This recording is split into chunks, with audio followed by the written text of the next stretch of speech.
Salut à tous, aujourd'hui je suis très content de vous partager mon expérience lors de ce voyage au Benelux, puisque j'ai traversé donc les Pays-Bas, Luxembourg et la Belgique. Vous allez voir mon organisation, comment je me suis pris pour effectuer ce voyage, quelles ont été mes rencontres et surtout les meilleures adresses que je pouvais vous conseiller, que je vous recommande de visiter dans chacun de ces pays. Et les leçons que j'en ai tirées, vous verrez en conclusion. L'objectif c'était d'aller jusqu'à Amsterdam au début parce que les Pays-Bas, c'est un pays qui m'attirait énormément, et puis surtout le faire en vélo, en itinérance, tout seul, me débrouiller. C'est ce que je vous partage à travers cette vidéo. J'ai essayé de synthétiser pour que ce soit pas non plus trop long, et de temps en temps, je rajoute des points de contexte. Je suis parti en août, avec le montage, etc. Ça prend un peu de temps. J'espère que le résultat vous le plaira. En tout cas, on commence tout de suite. Donc là, j'arrive au Luxembourg, une ville dans laquelle j'ai dû remonter mon vélo, comme vous allez le voir au tout début. Et il y a même des agents de la SNCF qui sont venus me donner un coup de main. Donc ça, c'était la première rencontre. Donc je vous laisse démarrer cette vidéo.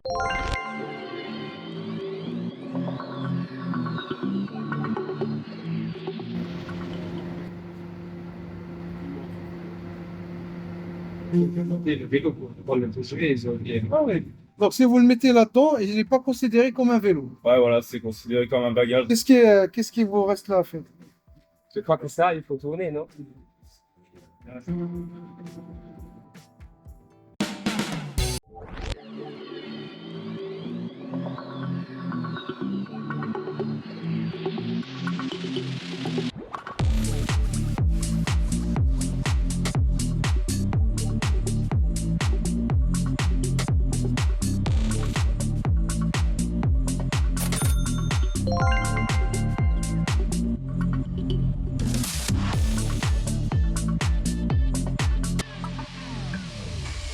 Alors là, déjà, j'ai fait une première nuit de bivouac et c'est pour ça que j'étais rapidement réveillé, étant donné que j'étais à la Belle Étoile et que c'était la première fois que je faisais ça. Donc à 2h30, j'étais réveillé. Je me suis dit, bon, bah, je vais avancer un petit peu.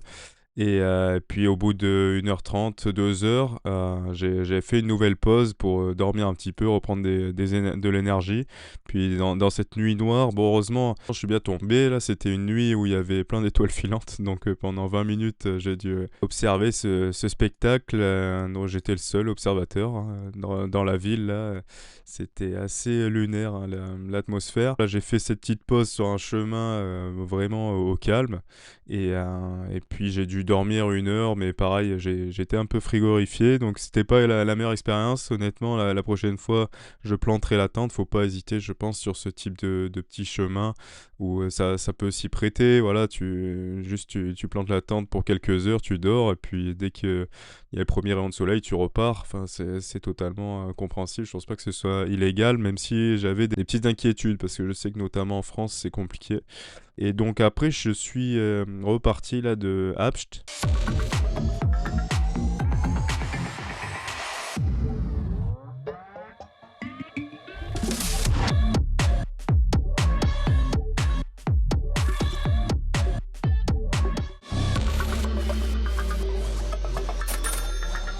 Donc là, j'arrive à Martelange. On voit dans l'angle là la boulangerie dans laquelle j'ai fait le premier ravitaillement, parce que c'est vrai que des facteurs un petit peu limitants dans ce parcours, c'était le niveau de batterie du téléphone. Et donc plusieurs fois, quasiment tous les jours, j'en profitais pour m'alimenter et pour en même temps recharger les batteries.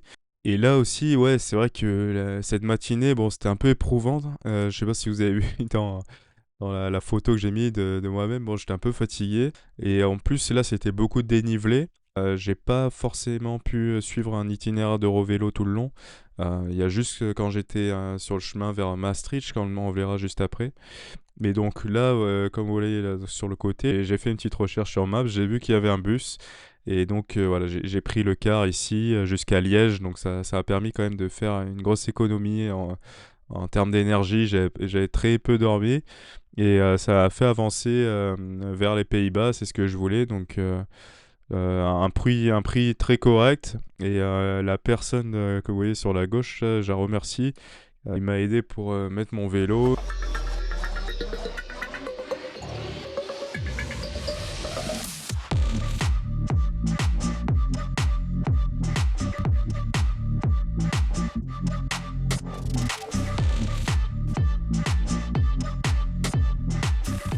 c'est cette image que je voulais vous montrer avec le panneau Maastricht dans 26 km. Donc là, c'est des panneaux qui font plaisir à voir. À chaque fois, on a envie de le voir diminuer, ce chiffre du nombre de kilomètres.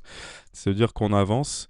Et puis, vous voyez juste en dessous, là, le parcours au vélo 19. Donc, je l'ai suivi pendant quelques kilomètres, mais finalement, c'était pas, il allait plus au nord, donc c'était pas vraiment mon itinéraire pour Amsterdam.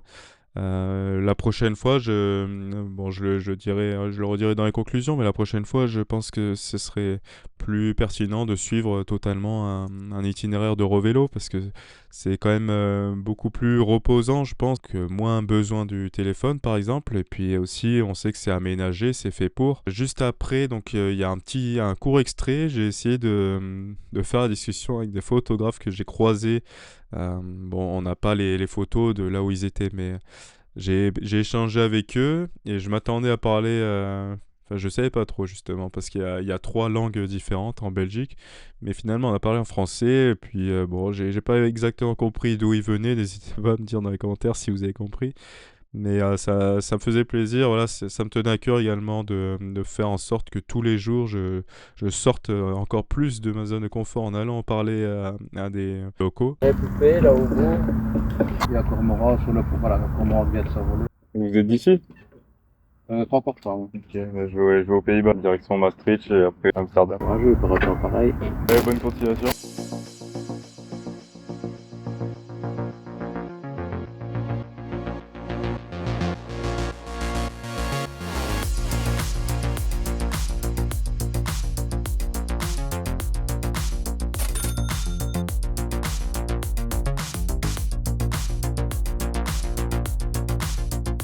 Lanaken, là, mon premier camping, donc c'était assez sympa avec un petit lac, une étendue. Je campais juste à côté, j'ai pas pris de photos. Ouais, c'est vrai que quelquefois il va manquer un peu de contenu, mais je vais vous l'expliquer. Donc notamment, j'ai passé quasiment la soirée à parler avec une femme qui était venue avec ses enfants. Et puis là, bah, on n'était que tous les deux.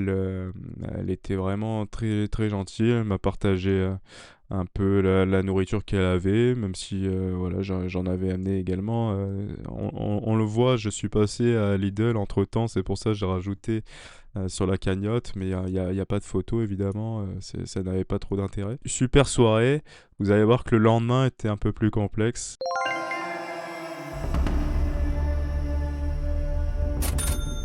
Au réveil, la petite surprise du pneu crevé.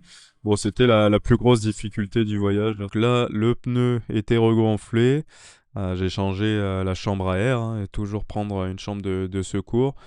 Et là, je remercie également le jeune. Il m'a donné un coup de main pour changer le pneu. Donc voilà, c'était sympa parce que c'est vrai que c'était un peu la mauvaise nouvelle là, du matin quand on veut partir à la fraîche et qu'on a le pneu dégonflé, le pneu crevé. Mais bon, c'était vite réglé. Puis ensuite, j'ai pu reprendre ma route direction Eindhoven.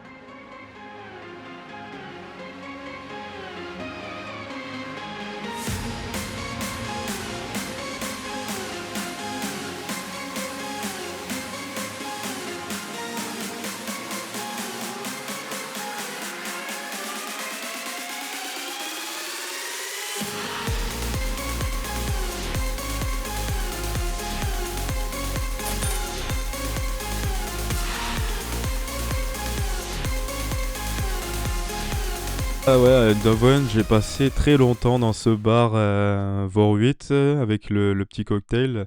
Mais encore une fois, l'objectif c'est de repasser à 100% de batterie pour être sûr de trouver un camping le soir et terminer les derniers kilomètres avant le camping. Par rapport au bagage, si vous voulez, je pourrais en faire une vidéo dédiée. Faut savoir que le vélo pèse en lui-même 16 kilos et j'avais environ 16 kilos de bagages, donc ça me faisait 32 kilos à tirer tous les jours. Un bon rapport par rapport à tout ce que j'avais à porter.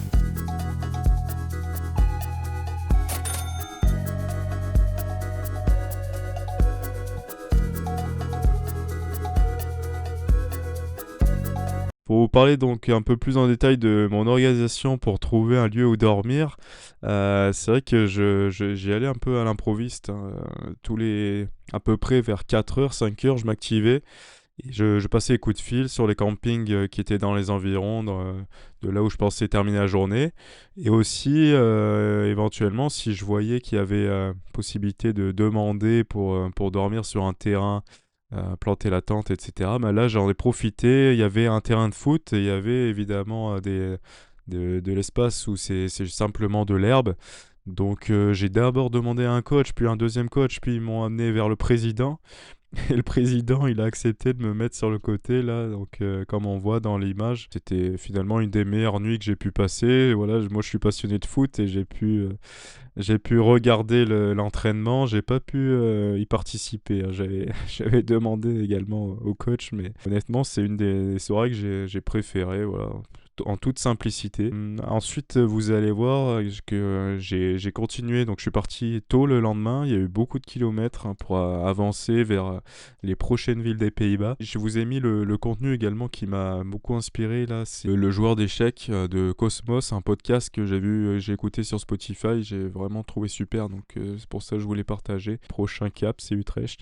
Et un petit point sur Eindhoven, c'est la 5e ville la plus peuplée des Pays-Bas.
Juste avant, vous avez vu le restaurant que j'ai le plus apprécié, hein, lors de ce parcours. Je recommande vraiment ce restaurant, c'était idéal avec un décor magnifique. Si si vous avez l'occasion de passer à Marsène, honnêtement, faut aller dans ce camping. C'est, je pense, la meilleure expérience en authenticité que vous pouvez avoir dans les environs. En tout cas, voilà, c'est très proche de Utrecht, donc ça a permis de continuer sur mon parcours vers Amsterdam. Et vraiment, c'était probablement la meilleure nuit de camping, en tout cas le meilleur accueil que j'ai pu recevoir.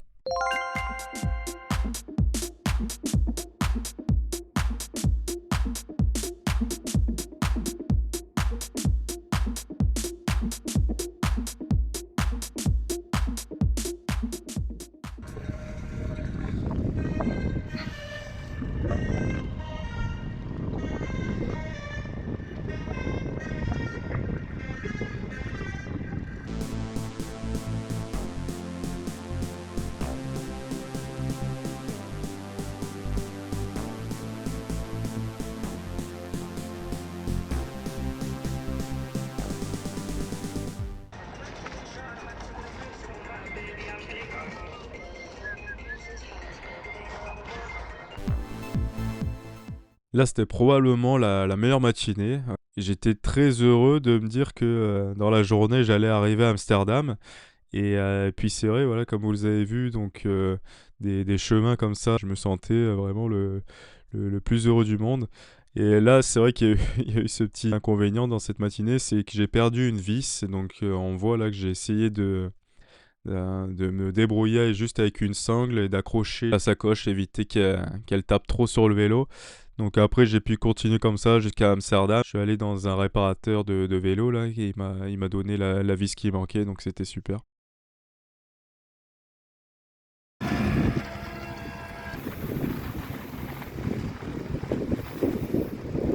Dans 400 mètres, tournez à gauche sur Canal d'Ijke-Ouest.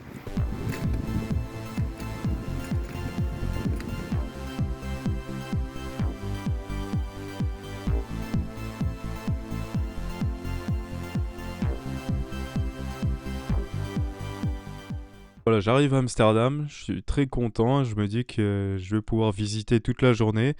Et ce qui est bien aussi aux Pays-Bas, c'est super bien fait, c'est qu'il y a des parkings à vélo. Donc là, vous voyez juste en dessous, c'est un énorme parking à vélo. Où il y a des centaines de vélos qui est gratuit à la journée. Donc j'ai pu laisser mon vélo et balader dans toute la ville. Donc vraiment, c'était génial. Pendant que j'ai mangé là au restaurant à midi, vous allez voir que juste à côté, j'ai pris des notes parce que j'ai eu une grosse réflexion. Donc j'y reviendrai en fin de vidéo, c'était une des conclusions majeures que je voulais vous partager.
Leiden. J'arrive à Leiden, cette matinée il a beaucoup plu, même toute la nuit, donc tu remballes toutes tes affaires, t'es sous la pluie, et que après toute la matinée, plusieurs dizaines de kilomètres, t'es sous la pluie, c'est vrai que c'est beaucoup moins fun. Mais ça se fait. Et puis c'est vrai que du coup, j'ai pas fait de photos. J'ai été au plus vite jusqu'à Leiden. J'ai même croisé un jeune qui allait au lycée en vélo. J'ai échangé avec lui. Et c'était à chaque fois, enfin, vraiment, je vous invite à essayer de parler un maximum avec des locaux parce que c'est toujours très enrichissant. Leiden, c'était, je pense, la ville la plus jolie avec Dordrecht qu'on verra juste après. La 21e au classement. Vous allez voir, c'est très joli, même il faisait grisâtre. Leiden, vraiment un coup de cœur, c'était une très belle ville.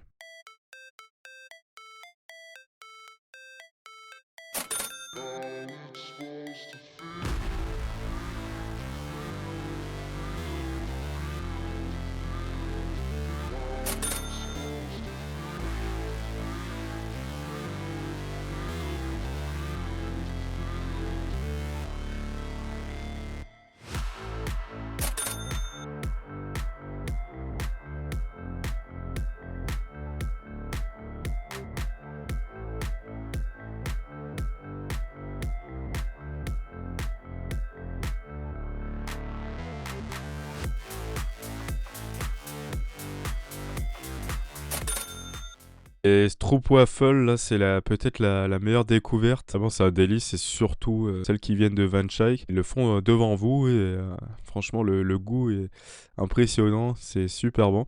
Il y avait une autre spécialité, donc la spécialité salée que j'ai le plus appréciée parmi celles que j'ai découvert là-bas, c'est la fricandelle. Préparation donc à base de viande qui est enrobée de pâte feuilletée. Vraiment, c'est succulent également. J'aurais mangé, je pense, tous les jours, c'était super bon.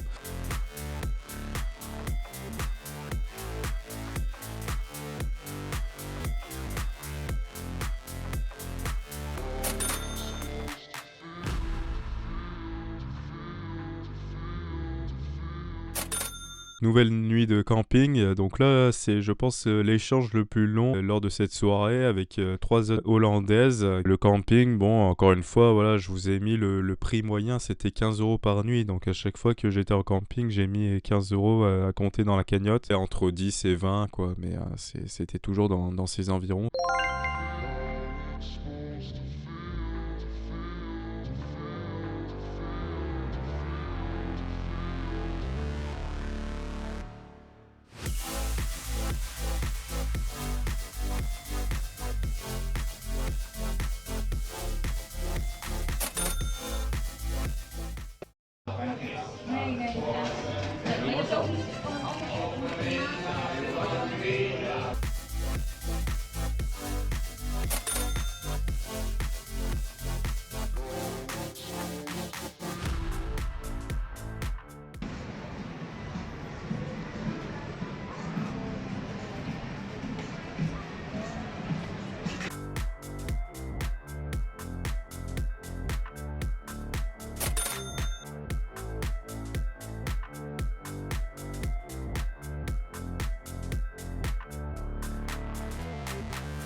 Continuez sur route primaire.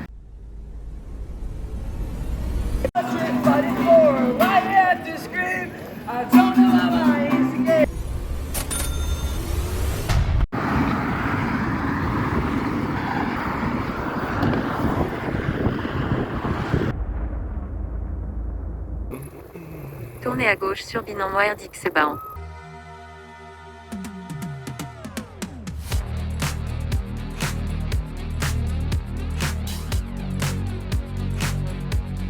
On a pu voir Rotterdam, donc c'est vrai que c'est une ville qui se distingue radicalement des autres villes du Pays-Bas, parce qu'elle est beaucoup plus moderne. En fait, c'est lié à la dernière guerre qu'il y a pu avoir aux Pays-Bas. Prizrenbeek, c'est vrai que bon, c'est plutôt esprit village, mais c'est très sympa quand on cherche de l'authenticité. Et justement, j'ai pu avoir un échange très enrichissant également avec donc mes voisins de ces campings, qui le lendemain m'ont préparé même le petit déjeuner, une spécialité hollandaise avec du pain au fromage dès le matin, pain au fromage café. Donc ouais, c'était marrant. J'ai passé un très bon moment avec ce monsieur, et c'est vrai que juste après, forcément, on est reboosté, et on a envie de continuer, de découvrir encore d'autres personnes. Direction Breda, la 9e ville des Pays-Bas. Et vous allez voir que, bon, malgré le temps, voilà, c'est vrai que c'est une ville qui est très jolie également.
Des dizaines de kilomètres jusqu'à Anvers ou Antwerpen en Belge. J'ai fait un tour de la ville assez bref, puis ensuite j'ai pris le train pour aller à Bruxelles et terminer la nuit aux alentours.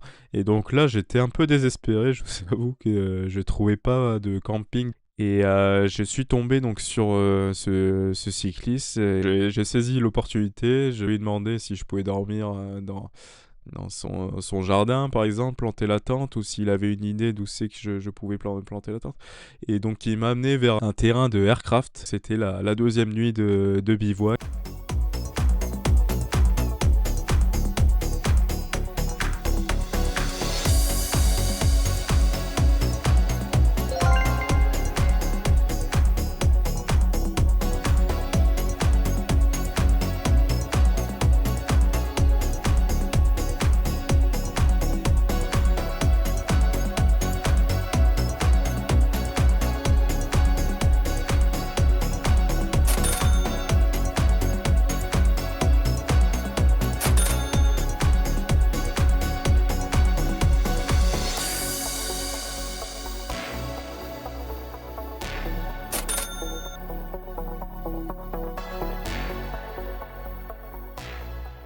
Quand j'ai repris toutes les villes sur l'application GeoVélo que je conseille, c'est une très bonne application. Il me donne un total de 62 heures de parcouru en vélo, 854 km. Mais bien sûr, il faut retirer les passages en car de Martelange jusqu'à Liège et également donc les derniers bouts en train. La prochaine fois, je pense que j'irai justement, donc là je vous ai mis le prochain voyage.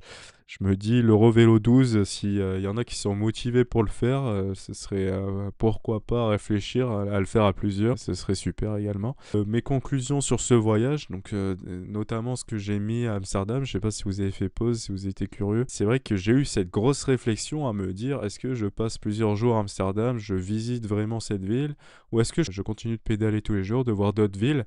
Et c'est petit à petit la deuxième option dans laquelle j'ai trouvé beaucoup plus d'arguments, notamment sur le fait de me dire quand j'étais à Amsterdam, finalement je suis arrivé à l'objectif et j'étais stimulé tout le long du parcours à cette idée d'atteindre Amsterdam. Et une fois que j'y étais, et finalement il y a eu comme une baisse de motivation parce que j'avais atteint l'objectif. Et que quelque part, je me suis convaincu que du coup le voyage s'arrêtait là. Et donc ma conclusion, ça a été d'essayer de se détacher justement des objectifs qu'on peut se donner, de voir ça comme plutôt comme des chemins. Enfin voilà, on a un cap, mais il faut pas se dire qu'une fois qu'on est dans ce cap, tout est terminé. Le cap, il doit nous permettre d'avoir la bonne direction vers nos objectifs. Mais finalement, c'est pas tant d'atteindre l'objectif qui est important, c'est tout le chemin qu'on a fait pour aller jusqu'à cet objectif. Et donc, garder cette même habitude, ce même plaisir à continuer à monter des marches. C'est vrai que du coup, soit on trouve un autre objectif, soit on change d'objectif. J'étais plutôt dans l'idée de me challenger, de me surpasser. Et donc d'être dans la stimulation, de faire des kilomètres, de rencontrer de nouvelles personnes, des nouvelles villes surtout, enfin voilà, d'avoir continuellement des petits succès. Et je me suis rendu compte que c'était à la fois positif, mais surtout une limite, quelque part. Comme je vous l'ai dit, voilà, avec cette baisse de motivation une fois que c'est atteint. Ça, c'est vraiment à réfléchir, à avoir en tête également. Et sinon, comme autre conclusion, ce que je voulais partager également, c'est que c'était une grande fierté de faire ça. Et surtout sur le fait de se recentrer sur soi-même, sur ses priorités, sur ses objectifs. Vous êtes le seul à penser à ce que vous souhaitez vraiment dans la vie, notamment, enfin avoir des prises de recul, des réflexions sur vous-même. Donc ça, vraiment, c'est ce que je mettrai en avant. Je pense que c'est assez global à tous les voyages. J'espère que cette vidéo vous aura plu. N'hésitez pas à me le faire savoir en partageant, en likant également et en commentant. Je répondrai à tous vos commentaires, donc c'est vraiment intéressant si on peut échanger ensuite dans cet espace commentaire. Je vous souhaite de passer une très belle année et on se dit à bientôt dans la prochaine vidéo. Salut à tous!